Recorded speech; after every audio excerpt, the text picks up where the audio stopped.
519 number जो श्लोक है इसमें बोला गया है कि जिस मनुष्य को अजीर्ण की शंका भी हो जाए ना कि मतलब अब खाना मेरा पचा नहीं है, तो उसको क्या करना चाहिए? शुंठी अभ्याम, ये इसको हाईलाइट कर लीजिए। जो सौंठ है या हरड़ है, हरित की है, इसका चूर्ण वो भोजन के बाद जो है वो ले सकता है।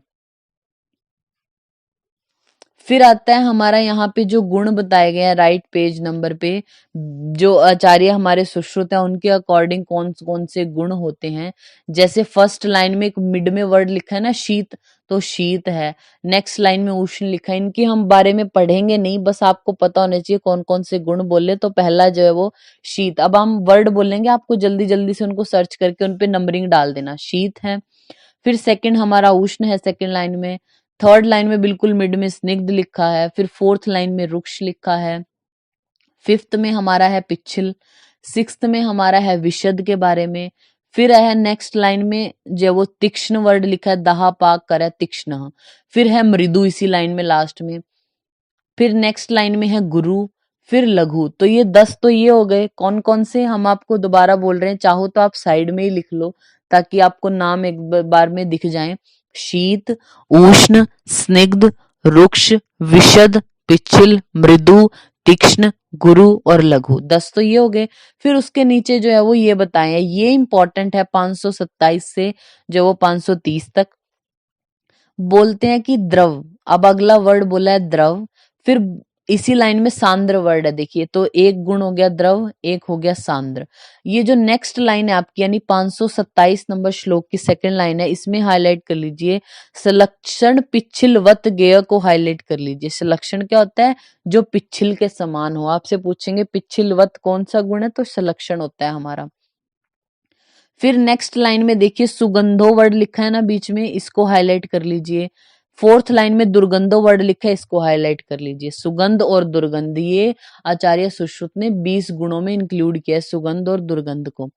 फिर देखिए आप 529 की फर्स्ट लाइन में सरो अनुलोम्यम प्रोक्तः को हाईलाइट कर लीजिए। सर का मतलब क्या होता है?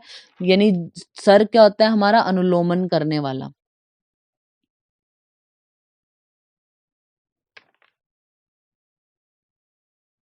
फिर आता है मंदो यात्रा करह स्मृत्य को हाईलाइट कर लीजिए। मंद को बोला है देह की यात्रा करने वाला गुण होता है, इवेंट है ये। सरो अनुलोमम प्रोक्त है, मंदो यात्रा करह स्मृत्य। ये आपको इतने छोटे छोटे फ्रेज के रूप में होंगे ना, तो कभी आप गलत नहीं करोगे। आपसे पूछेंगे देह की यात्रा करने वाला कौन सा कौन सा गुण होता है, तो मंद। मंद मंद यात्रा करनी है ऐसा बोला, तो मंद यात्रा करो स्मृत। और जो हमारा सर है उनका तो हमें अनुलोमन करना ही चाहिए, तो सरो अनुलोमन और सलक्षण पिच्छिलवत गए। ये 3 आपने हाईलाइट किए, मतलब इनकी डिटेल आपने हाईलाइट की। बाकी सुगंध और दुर्गंध भी बोला है। व्यवाई देखिए नेक्स्ट लाइन में, व्यवाई च अखिलम देहे व्याप्तम पाकाय कल्पते, यानी पाक होने से पहले पूरी बॉडी में जो फैल जाए, पचने से पहले, वो होता है व्यवाई। विकासी क्या होता है?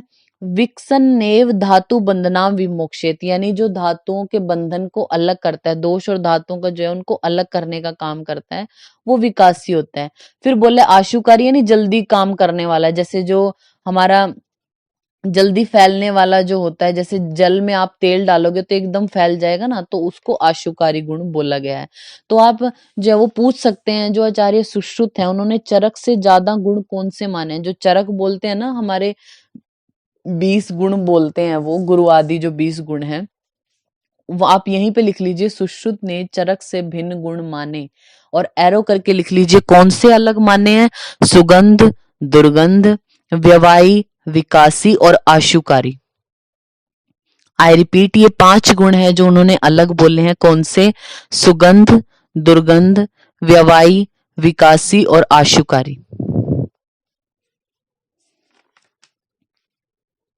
फिर नेक्स्ट आ जाइए आप 533 नंबर जो श्लोक है 533 में, पंचभूतात्म के देह आहार पंचभौतिका, यानी हमारे जो पृथ्वी आदि 5 महाभूत हैं उनसे हमारा देह बना है, और इन्हीं पंचभौतिक जो द्रव्य इनसे हमारा आहार बना होता है।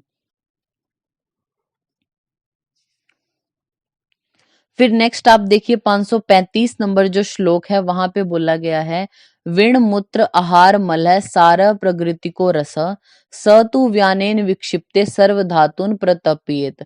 ये जो लाइन है सेकंड, इसको हाईलाइट कर लीजिए। स तु व्यानेन विक्षिप्त सर्वान धातुन प्रतर्पयेत, यानी ये बोलते हैं जो पचा हुआ आहार है आपका, उसका मल, विष्ठा और मूत्र है, उसका मल जो है आहार जो आपने खाया, उसका वेस्ट प्रोडक्ट क्या बनेगा, जो विष्ठा या मूत्र होता है वो उसका वेस्ट प्रोडक्ट है, और सार भाग को आप रस बोलते हो। अब ये रस क्या होगा, व्यान वायु इसको प्रेरित करके पूरी बॉडी की जो धातु है उनको तृप्त करने वाली होती है, ऐसा बोला गया है। फिर अब ये देखिए चार जो 536 नंबर श्लोक है कि किसका क्या मल होता है, तो इनकी हिंदी लाइन में ही देख लीजिए आप। रस का कफ होता है मल, रक्त का पित्त, मांस आदि का कर्ण नासादि स्रोतों में के जो मल है वो, मेद का स्वेद, अस्थि का नख और रोम, मज्जा का नेत्र का मल और त्वचा का स्नेहांश, ये धातुओं के मल बताए गए हैं, आपको याद होने चाहिए। वैसे ये हम चरक के अकॉर्डिंग पढ़ेंगे, लेकिन ये भी आपको याद होने चाहिए, वो भी इसी तरीके से बोलते हैं। तो रस का हमारे मल क्या होता है, कफ, जो वेस्ट प्रोडक्ट है वो कफ होगा। रक्त का होता है पित्त, मांस का होता है हमारे जो ये स्रोतस है कर्ण नासादि, इनका मैल, मेद का स्वेद, अस्थि का नख और रोम, मज्जा का होता है नेत्र का मल, हमारे नेत्र का मल, प्लस में जो त्वचा का स्नेहांश है वो मज्जा का हमारे जो है वो मल होता है।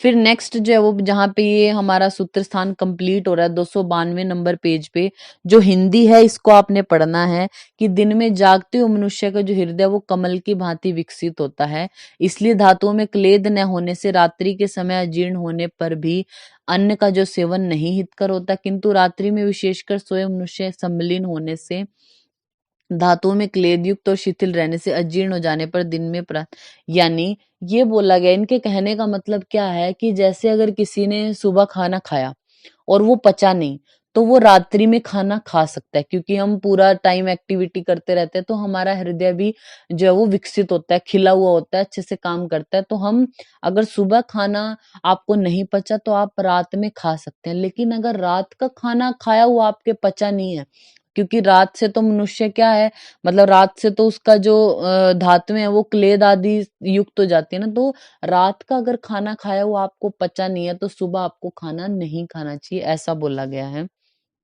तो ये हमारा जो सूत्र स्थान है ये कंप्लीट होता है, 46 चैप्टर है इसके जो।